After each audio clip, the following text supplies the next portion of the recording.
Welcome back to the show, everybody. I am extremely honored today to have Heather Ivany on this show with us. She is a very special human being.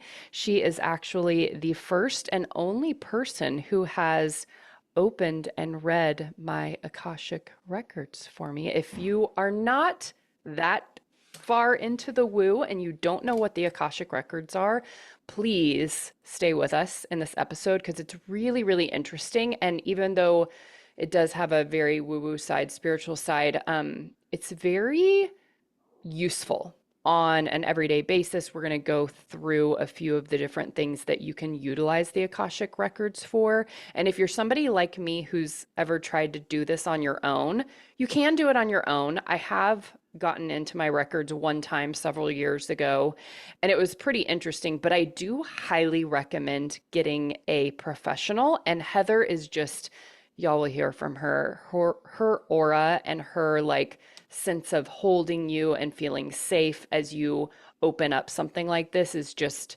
beyond anybody else that I've ever experienced. So I'm just really excited. Heather, welcome to the You Do Woo podcast. We're excited to have you. Aw.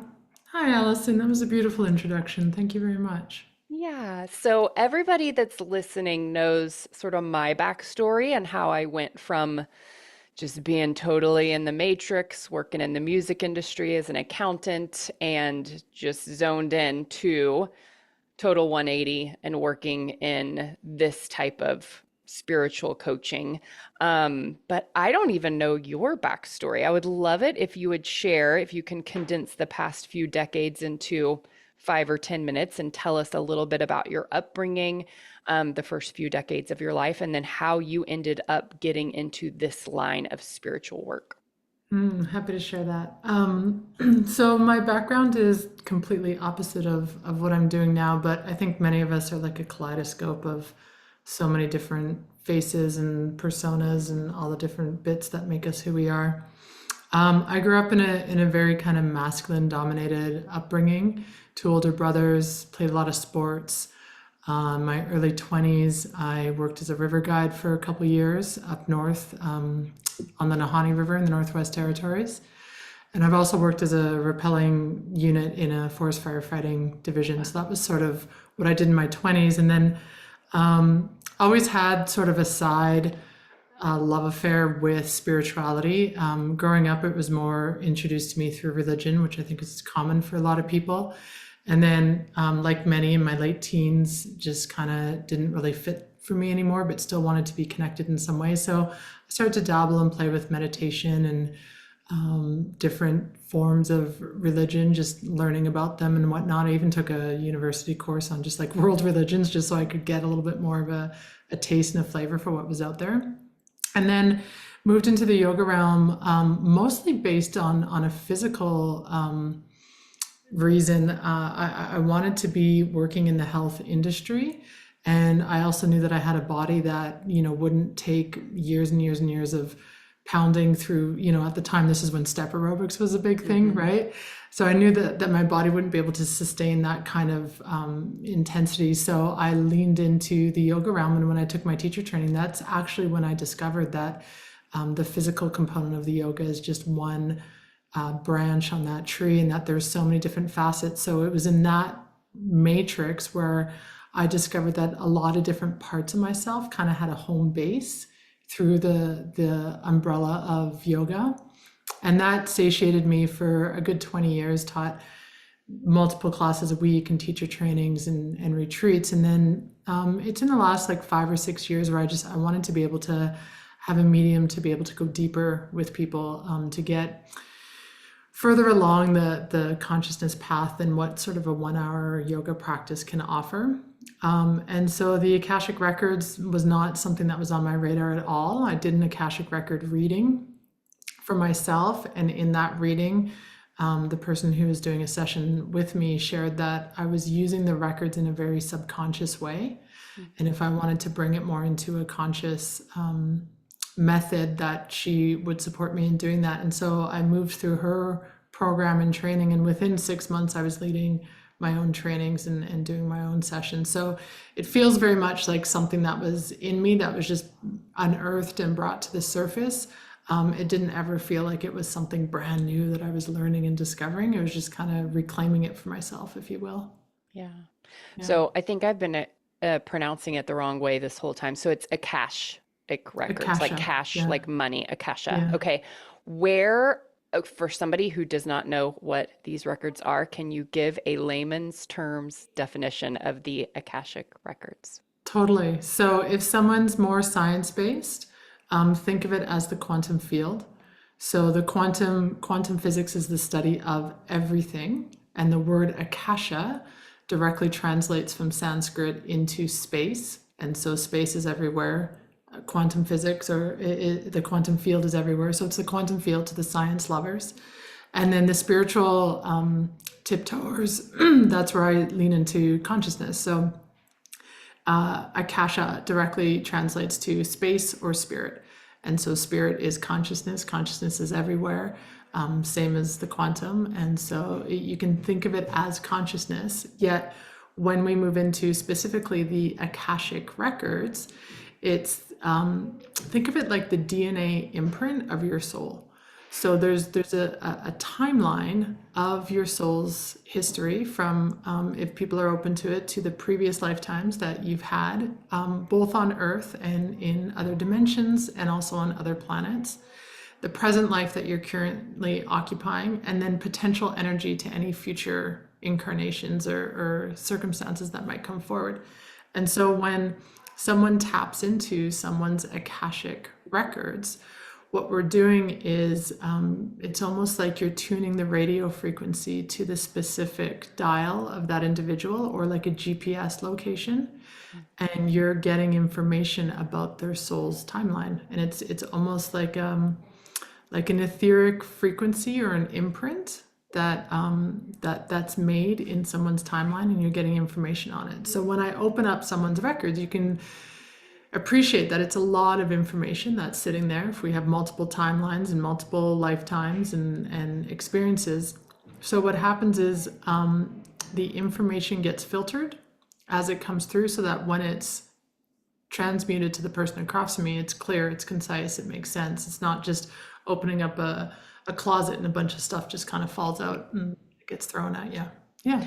So if you're somebody listening to that's not quite there yet on like the incarnation stuff and having a previous life on different planets and all that, I will recommend one resource. There is a book that I've read several times now called The Journey of Souls, and I forget who it was written. I mean, this guy wrote it, I think, in the 50s or 60s, and they were from all of these hypnosis sessions that he did that accidentally turned into past life regressions and between life regressions and stuff, and those were from like the 30s and 40s. It's a fascinating book, especially if you do think very logically and science-based and all of that, and you can't quite wrap your head around the idea of a soul and all that.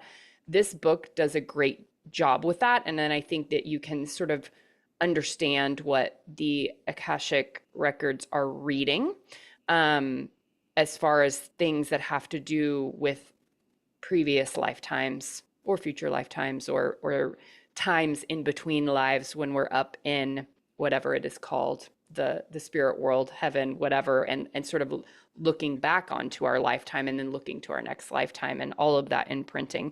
Journey of Souls. It's a really, really good book.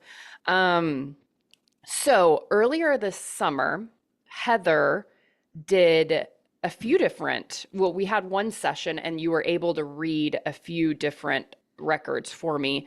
We did a couple of things, but one was on my business, which was really enlightening. And then one was on a house that we are currently working on selling. And there was a lot of interesting information that came through for those two things. And I know that you can do just a personal, like somebody's soul Akashic records reading as well. What are some other entities or situations that you've opened the records for in the past few years?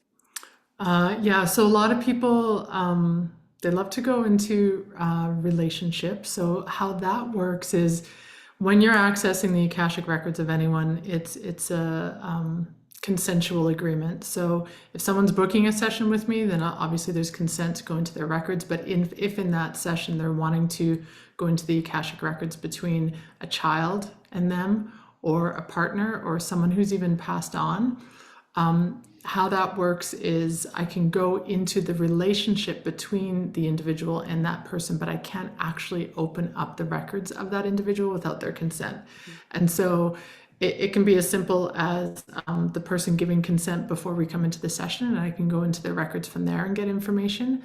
If someone's deceased, you're kind of asking energetically, soul to soul, from whatever space that soul now exists in, and getting consent from there. It's a little bit different. So that would be one. People love to go into their relationships.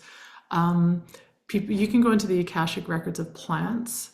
So I work with a lot of people that they're medicinal healers with herbs and essential oils. And so you can go into the Akashic records of a plant and get information from it. And this is fun because you can play with it in two ways. You can play with it specifically in the actual, like if you're sitting underneath a tree, you can go into the Akashic records of that tree, but then you can also go into the Akashic records of the species of that tree. So you can play with it from two different angles. You can go into the Akashic records of animals as well. So I have some people that will come through and they work very intimately with horses, and sometimes traumatized horses or traumatized individuals that are using horses as therapy. And so they'll use the Akashic records to help to build trust with the horses that they're working with. And some people do it more with pets, or if they work with animals as spirit guides and supports that way. You can go into the Akashic records of planets. You can go into the Akashic records of events in history, the land. You can go into the house like you did as well. Kind of the sky's the limit. So a broader way to think of it is everything that has a consciousness connected to it has an Akashic record that you can tap into as well. So cool. So any person, place, or thing, really. Yeah. Yeah, essentially. Yeah, for Any, sure. that's so, so interesting. And it is wild too, because one thing that just came through when you were talking about the plants and animals, I haven't even shared this on my podcast. I was a guest on another podcast and I went into my story around this, but in 2023, I did a combo ceremony, which is a frog, and they don't they well, if it's done the correct way, the frogs actually come to the people. They're not injured or hurt or killed or anything, and they get this like liquid from them, and then it is used as a medicine for, I mean, maybe other people too, or things too, but humans. And basically when you sit with it, and it's a short session, like 30 minutes or so, but I did it 3 different times, and every time that I sat with the medicine, I felt it going through my body, scanning my body through Wow. my lymph system to see what needed to be fixed first. One time it was in my sacral womb area, which I had some like PCOS and leftover trauma stuff from birth, and giving birth, not my own birth, but giving birth to my daughter.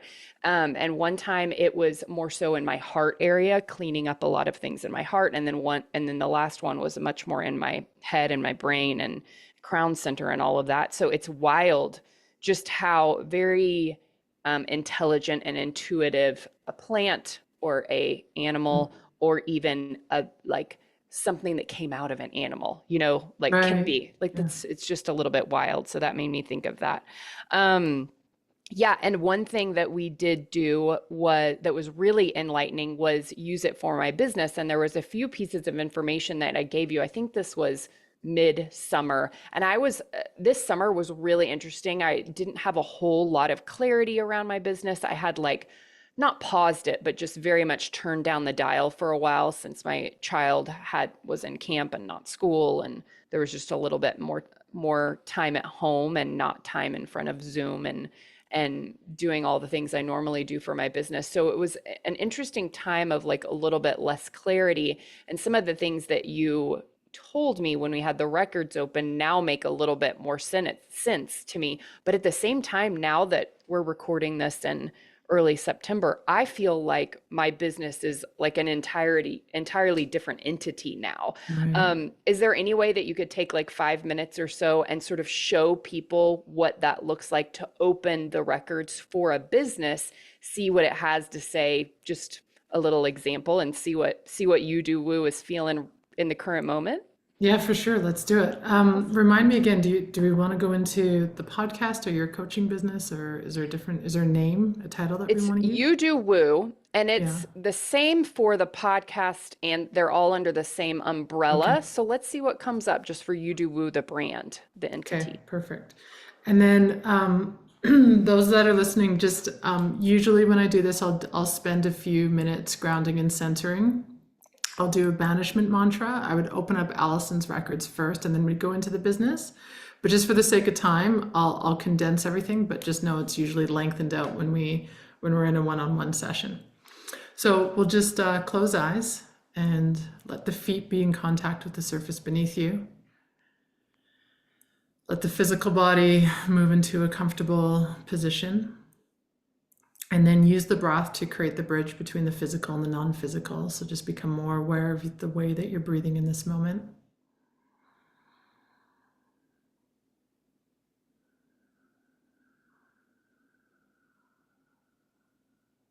And from here, just start to lengthen both the inhale and the exhale. So you want to amplify how the breath is moving through you.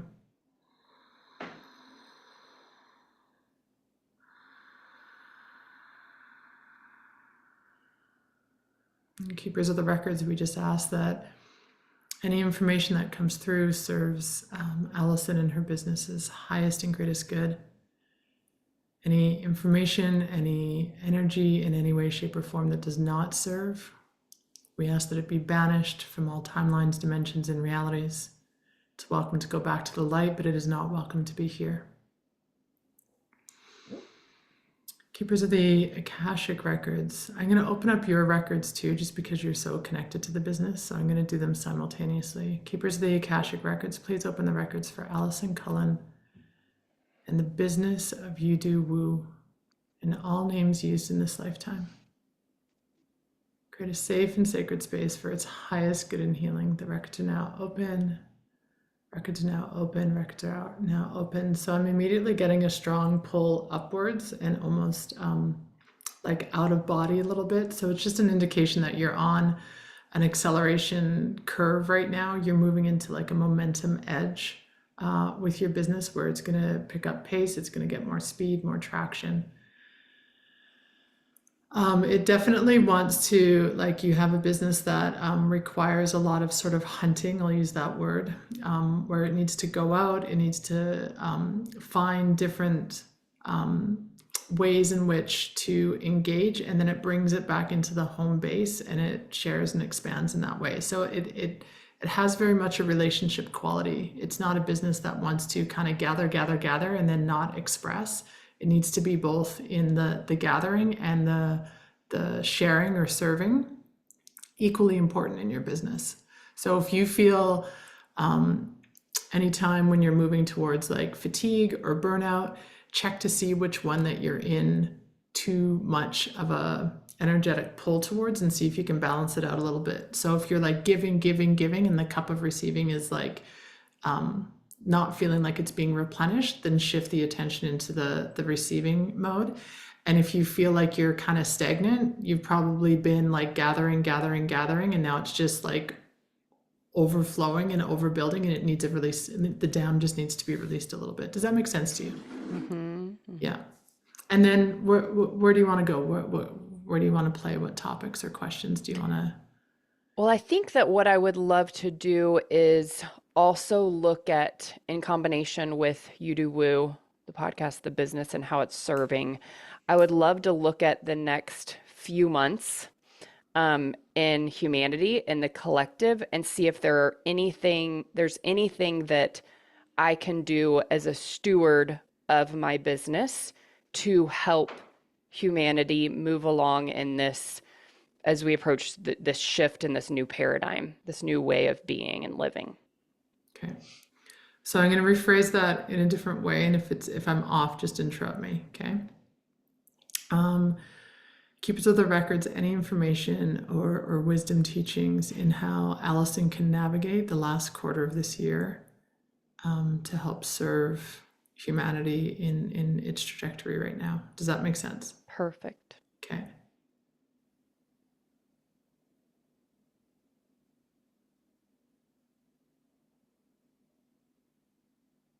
Okay, so the practices that you have that keep you steady, make sure that they are prioritized and become non-negotiable.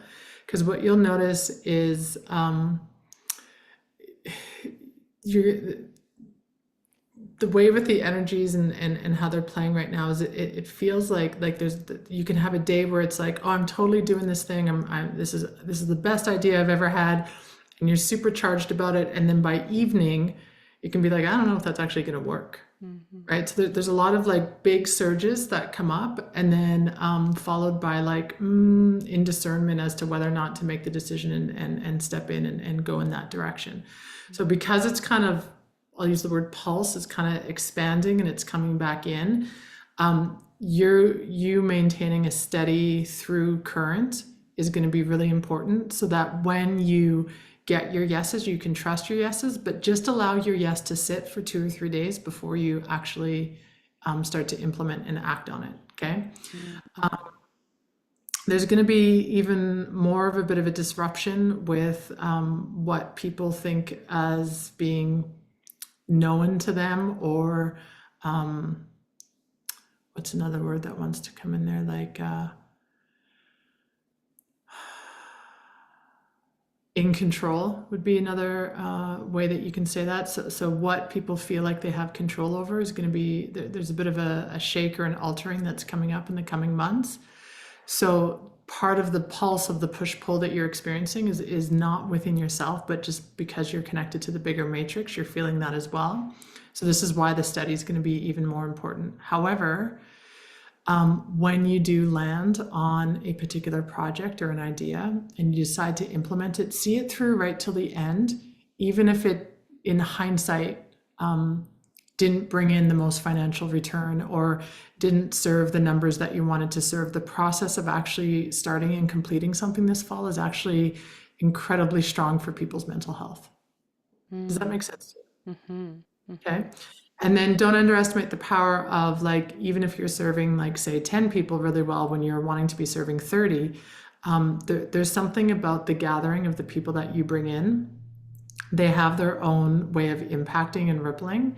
So trust that the numbers that come in your way are actually the best numbers in that moment, so that you can offer the most service to them, so that they can be radiating in their own signature way that they do that. This actually is a bit of like, if you're not doing it already, this is a bit of a like barometer for you when you're working with people, is you work really well with individuals that are also leaders and trailblazers and people that are of service to humanity. So it's almost like you teach the teachers. Does that make sense to you? Mm-hmm. Yeah. And so setting that in your own meditation practice or your own sort of way that you invoke and call in the people that you're working with, allowing that to be more amplified, so that it's just very clear with the field that these are the type of individuals that you're working with. And then watch how, because you're calling in almost like a stronger force of client, that you're going to be upgraded simultaneously, so that you can stay those couple of steps ahead and meet the needs of what they need in that moment. Mm. Okay. I love that.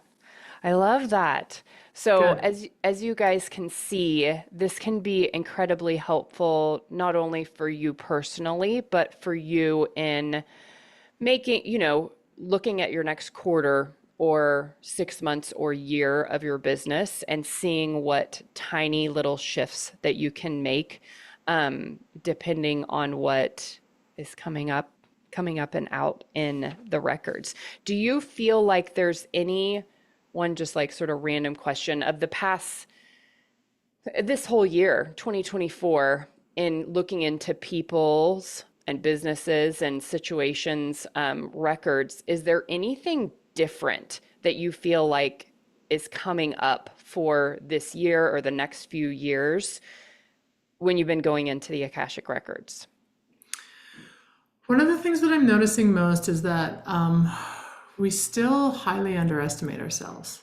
Mm, And so, how I see it showing up is a lot of people that come in, they're having sort of, I'll call them like energetic upgrades. They feel like they're in these momentum swings, and they're feeling out of sorts because they can't seem to be resting in between the upgrades, mm, right? mhm, So I was having this conversation with another person recently, and so what I'm noticing is that when the mind tries to control or hijack or try and like figure it out when we're in the process of the upgrade, it interrupts the upgrade itself. Whereas if we can lean back more into this space of allowance, what I'm noticing is that because we're accelerating at such a fast rate, our energetic upgrades are kind of coming back to back. Like we'll go through something and we'll be like, "Whew, that was big." And by energetic upgrade, it's not all connected to mysticism. It can be an energetic upgrade that you receive when a relationship ends, or a job changes, or you bring new life into the world, or you say goodbye to someone. Like all these experiences that we have create an upgrade in some sort. And mhm, what's happening is it's like it's almost, if you look at even the past 4 years of like when we went into pandemic to where we are now, it's like as soon as we feel like we're through the thing that we've been dealing with, the next thing is coming on board. So this is happening kind of globally in humanity with what we're seeing with just what the actions that are taking place around the world, but then individualize the same thing. So we'll get an energetic upgrade, we'll want the rest because the mind is trying to convince us that we need the refractory period, and then we get catapulted into another upgrade before mhm, we've really processed and integrated the one that just happened. And mhm, so where I'm finding people are getting a little bit out of sorts is when they're trying to slow it down or enforce the pause, rather than potentially just leaning back a little bit more, opening the arms a little bit wider, and just allowing the energetic upgrade to integrate energetically by bypassing sometimes the mind's process. yeah, It's a faster, quicker way. Think of it almost like it goes right into your cells without having to go through the channels of the brain to get there. yeah. Yeah. This is so spot on, and I've talked about this a few times, but I don't think I've had as much hindsight is 2020 until now. I feel like the upgrades started. I mean, we've all been upgrading our whole lives and evolving and all of that kind of stuff. But like really the ones that you're talking about that are like, I'm not, it's like you're not catching a break, right? It's like this is happening and then the next day this and then for a week this. And it sort of started in eclipse season this year, like end of March, and it has not stopped. Like even the day that I met with you this summer, I had just fallen and sprained my wrist. And usually that's like a sign to tell me to slow down, but I was already being pretty, you know what I mean? Like when I hurt myself or something, it's usually like a universe being like, okay, I'm going to slow you down. You're doing too many things. I was already there. I was already pretty slow and like flowy and opened up things. But I think that that was a um, test, and it was an upgrade. I think anytime you get injured or sick or anything like that, it can be seen as a cellular upgrade of some sort. So it not only taught me to have extreme gratitude for my wrist working and being able to write and type and all of that kind of stuff, but it was just a few weeks later that I mean, many things happened then. And then I got some kind of virus. It very much felt like COVID. I don't know, that and strep in the same moment. And then there's been just like, I got over that. And then there's something else and there's something else. And the old me would have looked at that and been like, am I just on a run of bad luck or what Right. am I doing or whatever? And I'm seeing it more so as, oh, I am being upgraded, like on a mental level, on a cellular level. Um, just I'm usually very energetic. I'm not a napper. I have been napping so much lately, Mm. like so much. And there's like old emotions that I think are just have been stuck in me that are coming out, that externally, like, there's no life situation that should be making me so emotional. It's just like these impurities and toxins and old energies that are inside of me that are making their way out. And it's almost like now I'm seeing these things as a cleaning period and a decluttering period, and that time when it's like you're moving houses and you have to pack everything up and clean things out and throw things away and get rid of stuff before you can move it and set it up the beautiful way that you want it to be. And that has just been really intense lately. I know it has been for a lot of other people. And so, and even just this morning, I was talking to my husband and I'm like, I really need a mindset shift of like, really, not just, spiritual bypassing, but like, I'm going to feel these feelings. It's not going to be comfortable, all of that. And then this was for my good. This is a cleaning period. This is an upgrade period. I'm getting to switch movies now. Like everything is changing, and it can be changing really fast on a dime. And it's more exciting than like, woe is me, victim mode, what's happening, martyr syndrome, like all of that kind of stuff. So I'm very much feeling that right now. And I know a lot of people are. A lot of times the upgrade process is uncomfortable and can seem like you're maybe going through a bad spell or an unlucky period, right? Yeah, and I think that like you're bringing up so many beautiful talking points as you're sharing, which is a beautiful share. There's, some people are coming in and when I'm meeting with them, they're like, oh gosh, I'm super interested in doing the Akashic training program that you have, but I don't even know if I have any clear abilities to be able to tap in. Like people are it's almost like the energetic hit to do something is coming in before they're aware of even what their toolkit is to play with it. And so I love to just dance with them in this way and just be like, you know what, the fact that we're having this conversation, like my sort of place where I move from is I have an agreement with the sort of spiritual team that works with me in that by the time someone gets to the point where they're reaching out and booking a call or just sending an email to me, there's been so many behind the scenes connecting of the dots to make that happen that I'm in full faith that they can learn through the technique that I use to teach them how to read the records. So then the next step that I'm doing is reminding them that they've landed safely, you're in good hands, and let me just take this on, the doubt, the fear, the what if, I don't know if I can read, and I will lovingly take that on so that you can just free yourself and be in the space of I'm doing it.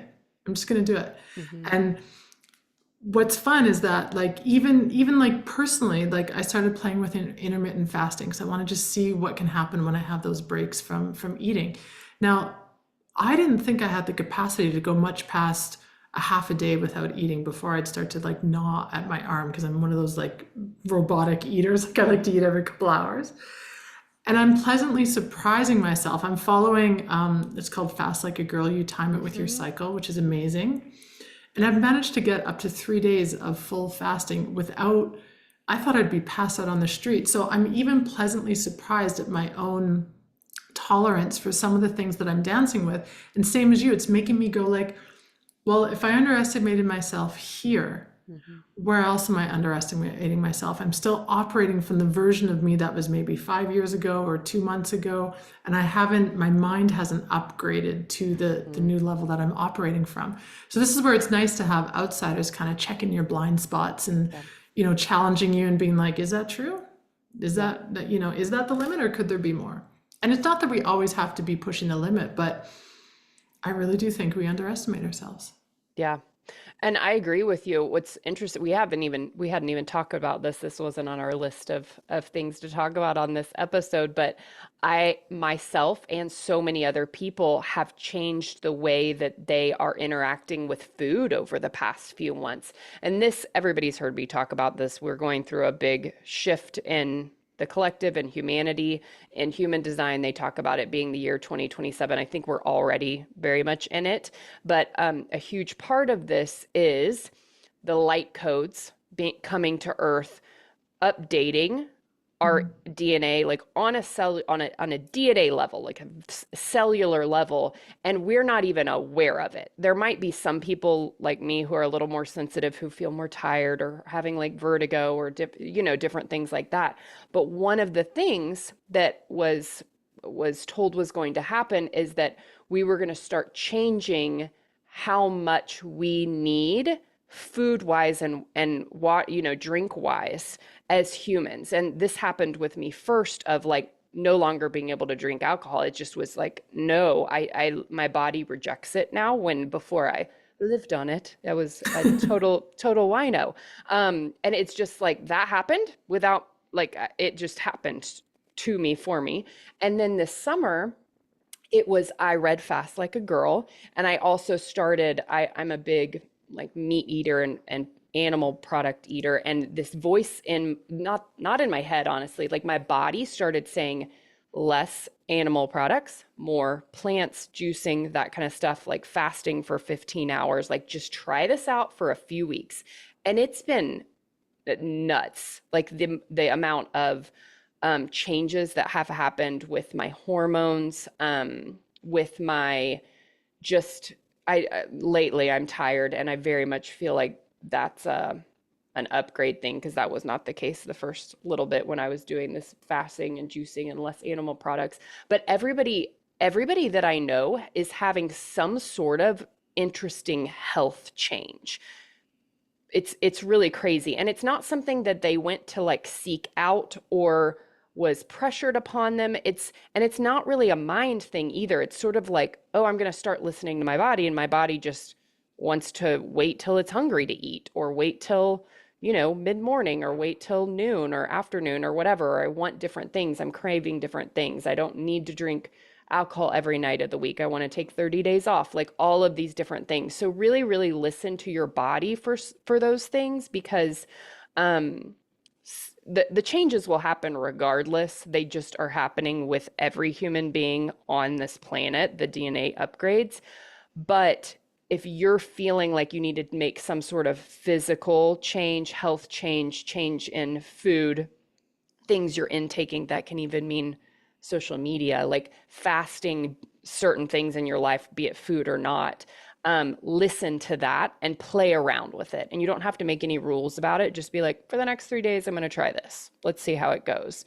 Because those are things that can really speed up the process as well and give you a lot of clarity. I've not done 3 days um, fasting, but I have been pretty much I'm done eating at 5 every day, and then I'll eat again the next day at like noon or so. And that just in itself has felt um I have more clarity, Yeah. right? It's neat the way that like I'll just add a little side note here. Like part of what actually spawned this a little bit for me was just the anger with the increase in food prices, right? So my husband and I were talking, we got 3 kids. I Mm-hmm. mean, it's basically, you know how it is. You're basically just working to feed right now, Mm-hmm. feed and mortgage. And I was like, oh my gosh, this is just getting outrageous. And he's like, well, we could just stop eating. And he said it totally flippant. And I was like, but we could stop Mm-hmm. eating. And so it's interesting how you can even take something that's very infuriating and feels like it's working against you, and you can start to see it as like, I wonder, Mm-hmm. as you're speaking right now and sharing with me all the people that you know that are having to go eye to eye with how they eat, how they show up, how they're taking care of their health, and they're being either forced or sublimely making changes. And so the thing that we are so angry about, the controlling of the government and the prices of food, you can even turn that to be like, how is this working for me? Mm-hmm. And Mm-hmm. so if it is all connected, right? If we start to play with that's the pleasure of like doing like I don't spend my days doing Akashic record readings of animals. But what I love about it is it's whenever we dive into this part in the training is we get to just have an experience of how we're connected rather than just thinking we're connected. Mm-hmm. Exactly what you're talking about, the frog medicine. It's like when you have the experience of that coursing through your veins, You've now had a mystical experience. You're taking something from the divine nature and you're having an experience of it.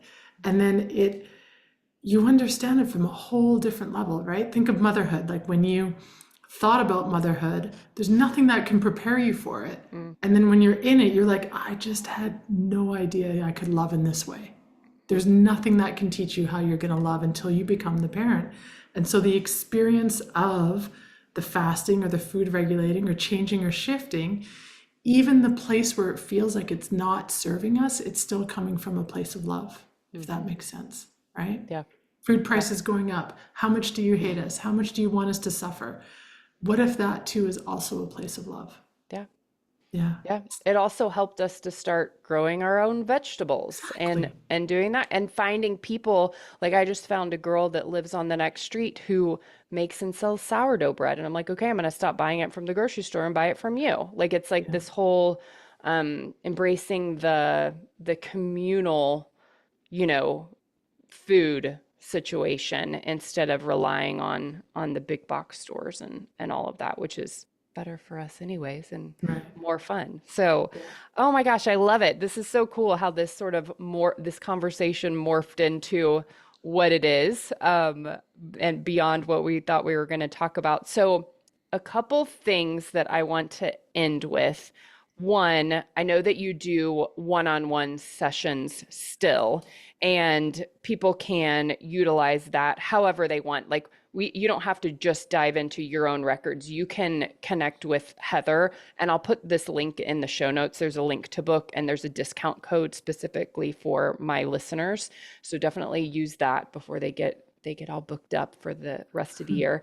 But you can also just email her after you book and say, "Hey, I would like to do it for these three different things," and she can do her best to fit that into the session.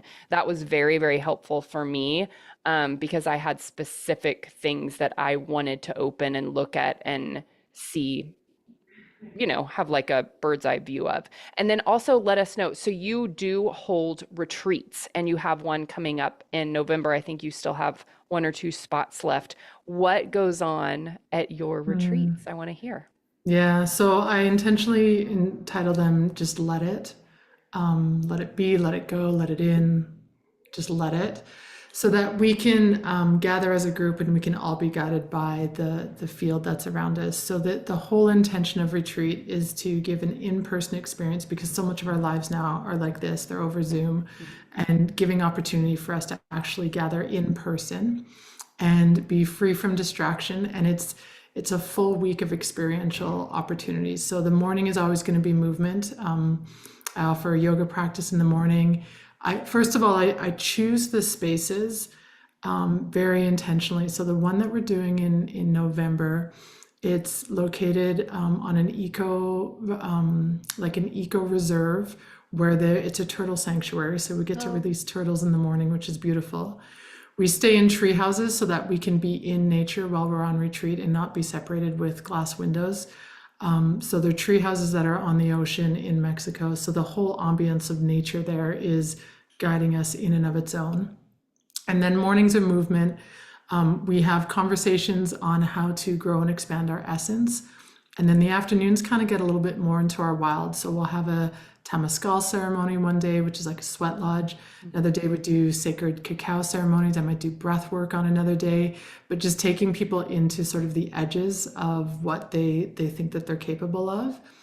And then evenings kind of go more gentle. We go into just an evening meditation after dinner. But everything is just designed to create layer upon layer upon layer to just get to know yourself on a more intimate level.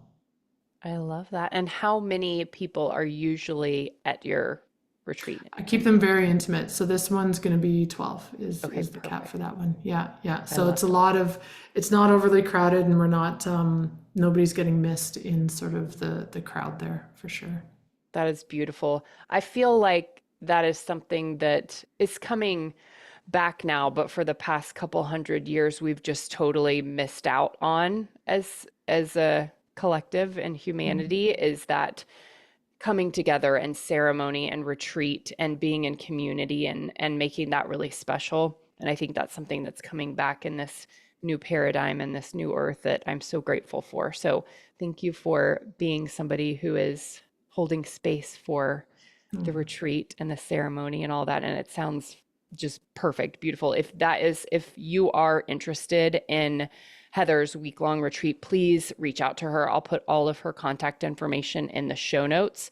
Um, and that is in November. So those might be sold out by the time you're listening to that, but at least reach out to her to see if she does have one other spot available and if you can be on the wait list for the next one if it is sold out. So any last little pieces of information that you would like to leave our listeners with, Heather? Hmm. Oh, just keep listening to the quiet teachers, right? Mm, The whispers and the quiet teachers. They have lots to share with us, and we just can totally forget that they're there because we're just so caught up in the busy and the noise. But yeah, yeah. love I it. love where you took us today. It was just a very nice, impromptu conversation that we had. It was great. Yeah, it was much needed. Thank you for being a part of this, Heather. I appreciate you. Thank you for reading the records for me today. And yeah, I highly recommend everybody getting a session with Heather. Reach out to her, get in her world. And I just so appreciate you. I'm grateful that you are in this little bubble with me. Likewise. Thanks, Allison. Lovely to be with you.